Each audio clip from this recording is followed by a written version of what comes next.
Io sono Andrea Caschetto, l'ambasciatore del sorriso, ho sempre girato il mondo per portare la felicità ai bambini negli orfanotrofi e negli ospedali. Questa volta sono stato contattato da Vittoria per giocare con i bambini ucraini che scappano dalla guerra. Le immagini che vedete adesso sono del viaggio di ritorno. Un viaggio incredibile, ma incredibile è stato tutto il viaggio perché considerate che all'andata siamo riusciti a portare quasi 300 pacchi contenenti medicinali e cibo a Leopoli, in Ucraina. Ah, eccoci qua, che io ragazzi sono partito proprio 10 giorni fa ed era un viaggio tormentoso e adesso business class, quindi andremo ad aiutare con un super gruppo, il nome è Vittoria, già mi piace tantissimo, sono qua con gli autisti, mi hanno detto c'è un autista che passerà il compleanno delle figlie gemelle in missione. Credo che ci sono mille motivi, ci sono mille sogni, mille ambizioni e questo era uno di quelli, poter aiutare in un momento di difficoltà qualcuno e farlo concretamente, credo che sia una buona scusa.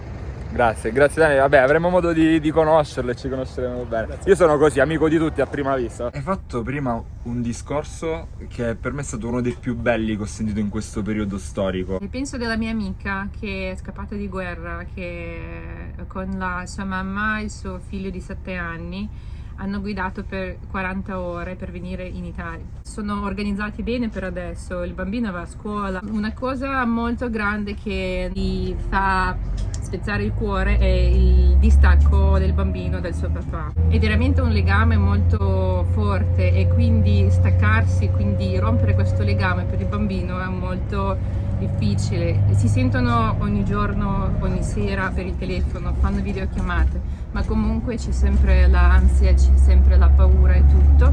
E cosa hanno deciso? Hanno deciso di andare, il bambino va a scuola adesso e quindi per le vacanze di Pasqua prendono la macchina, perché sono venuti con la macchina, e vanno lì, vanno al confine. Il papà anche cerca di venire verso il confine e si troveranno là almeno per 2 o 3 giorni per abbracciarsi, per baciarsi, per fare qualche giorno insieme come in tempi prima di guerra. Guarda, è una cosa che mi commuove molto perché io penso a questo bambino, no? Se gli dovessimo fare la domanda che regalo vorresti trovare dentro l'uovo di Pasqua, direbbe un abbraccio del papà. Un abbraccio del Infatti papà, pensare anche alla mamma che rifarà 40 ore di strada per andare a incontrare il marito e dare al figlio questo incontro è una cosa che veramente riempie il cuore, come le persone fanno di tutto per trovare l'amore, per cercarlo sempre. Esatto, perché è solo l'amore che ci salva, che si può salvare. Quindi tu sei ucraina, hai parenti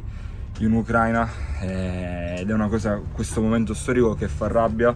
Per ora tu stai venendo non per combattere ma per portare aiuti, per prendere i bambini, quindi prendiamo esempio da lei. L'arma migliore per combattere ogni guerra è l'amore e la felicità, e noi ci siamo, e lei è pure una mamma, quindi sarà sempre una mamma straordinaria. Un giorno tuo figlio, quando vedrà questo video, dirà mia mamma è fantastica, perché già lo dico io. Grazie. Diego, che cosa stai andando a prendere? Siamo venuti a prendere cartoni di alimentari e medicinali che porteremo a Leopoli. Oh Andrea, ma cosa stai facendo? Hai la strappo alla gamba, cioè non puoi fare sforzi. Ma questo qua ne vale la pena. C'è un leggero dolore che dentro di me fa ai ai ai ai, però ne vale la pena, e soprattutto perché qua ci sono gli omogenizzati per i bambini. Che coincidenza, fra l'altro, per i bambini. Domani saremo entro 50-60 mezzi, lo sapremo meglio domani mattina.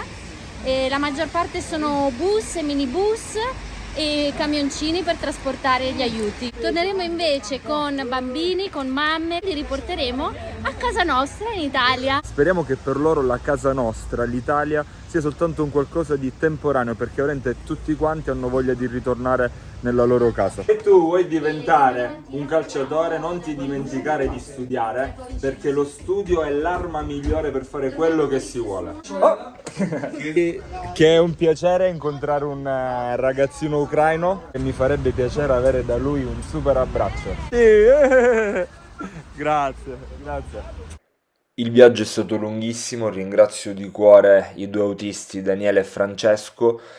La parte brutta è stata l'arrivo alla frontiera con l'Ucraina, fra la Polonia e l'Ucraina, perché è pieno di tir, una fila incredibile come potete vedere, e noi siamo riusciti ad entrare in circa 5 ore. È stato molto pesante, però fidatevi che ne è valsa la pena. Appena però siamo arrivati ai confini, abbiamo avuto la prima campana d'allarme. Ci siamo appena svegliati, stiamo andando verso Leopoli e Andrea mi dà una bella notizia. Che sono suonate le sirene a Leopoli da 10 minuti. Ci ridiamo su ragazzi, ma il minimo che si possa fare per portare aiuti umanitari in un posto di guerra. Allora, abbiamo fatto 4 ore di attesa almeno, perché alla frontiera la situazione è bella intensa, super traffico. Ora tutte le macchine sono passate, quindi adesso faranno passare gli autobus. Come potete vedere dietro ci sono tutti i camion. La stanchezza è forte, la stanchezza è alta, ma c'è questa voglia di andare a portare bene i bambini e soprattutto c'è questa voglia di portare i bambini in Italia. Durata del viaggio 2 giorni, 2 giorni che cercavo il vestito di Super Mario, non vi dico dove era nascosto. Speriamo ecco che questo vestito mi stia bene. Volevo essere Superman, alla fine hanno capito male, Super Mario, però siamo lì. Eccolo qua, il vestito di Super Mario, super figo. Manca soltanto il baffetto. Ci sono tipo 0 gradi, si muore di freddo.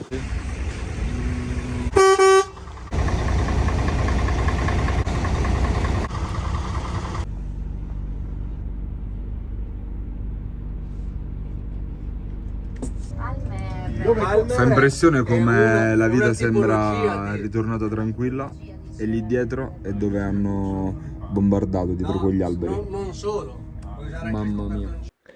Siamo andati in 2 zone diverse a consegnare i pacchi, a trasferirli in dei tir che poi loro si impegnano a distribuirli in varie zone della nazione. E veramente c'è una forza di squadra da parte degli ucraini che invidio con il cuore in mano.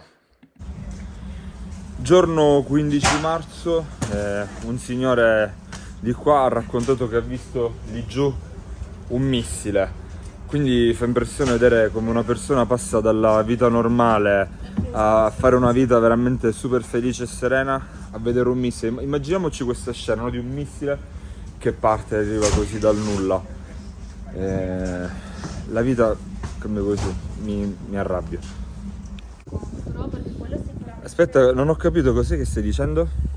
Sto dicendo che adesso fra 10 minuti avremo l'incontro con il sindaco di Leopoli e La più parte tardi, bella, voglio andare alla parte bella. Allora, più tardi andremo in stazione con il nostro bus Vittoria, lì ci sono i coordinatori delle associazioni italiane e quindi porteremo in Italia bambini e mamme con noi, dopodiché passeremo nell'ospedale a prendere una mamma e un bambino piccolo che non sta tanto bene e ce lo portiamo a casa. Un bambino di pochi mesi, quindi Sì. giocheremo anche con lui. Bella notizia. Una volta si riempie, si registra chi parte, chi va con chi e si va in frontiera e si torna indietro. Se ci sono domande...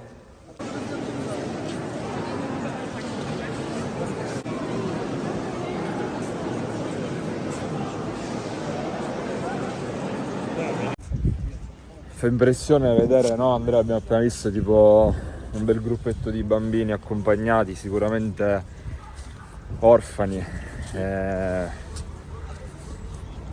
Pesante da vedere, pesante. Sì, ma infatti hanno detto che proprio sono scappati tantissimi bambini accompagnati Da soli, minori. dai genitori e Ma anche minori. minori. Ma mi piange proprio il cuore. Impressionante perché prima,